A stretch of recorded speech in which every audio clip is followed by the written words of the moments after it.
Welcome to a Better Place Australia podcast. In this case study, there were ambiguities in the parenting plan, and the parents were interpreting the plan differently. Better Place Australia Family Dispute Resolution Team Leader Eliza shares how she worked through the ambiguities with them and what the outcome was. Okay, so we're talking about a family that have 3 children.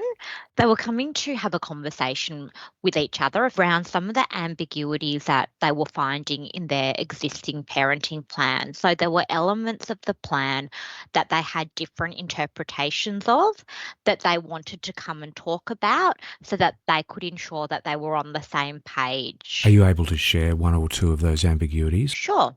So one of the ambiguities was that changeover would take place at lunchtime on Sunday. However, each parent's interpretation of lunchtime was different. Yeah. So one parent was thinking 12 o'clock, the other one was thinking 1:30 to 2. So there were little details like that that were creating conflict and disagreements.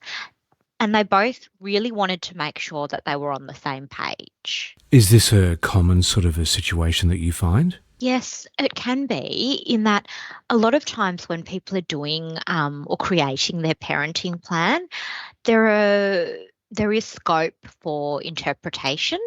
And what I find that can lead to is things like times, days, the small details can sometimes make a parenting plan come unstuck, in that if each parent has a different interpretation of that parenting agreement, then implementing it effectively can be really difficult.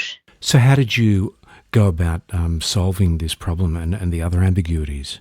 So the key here was really about their communication and how they were going to resolve any issues that arose going forward. So what that meant was that we went through the parenting plan and I got a sense of what each parent's interpretation was. And then we had some facilitated discussion in a joint format around what had led to the parents returning and exactly which areas they needed to be clear on within that plan. One of the key factors that I talked about with them was their communication and how when separated parents disagree, there is that element of emotion which can cloud their communication and make it difficult for them to focus on the arrangements.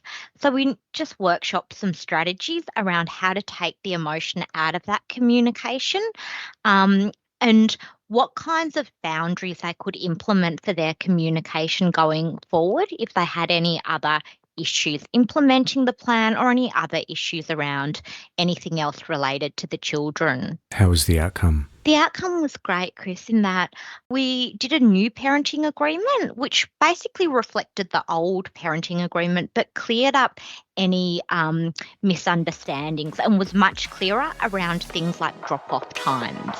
That's Eliza, Team Leader for Family Dispute Resolution at Better Place Australia. If you're a separating parent or a separated parent needing mediation, then contact the Family Dispute Resolution Team for assistance. Go to betterplaceaustralia.com.au.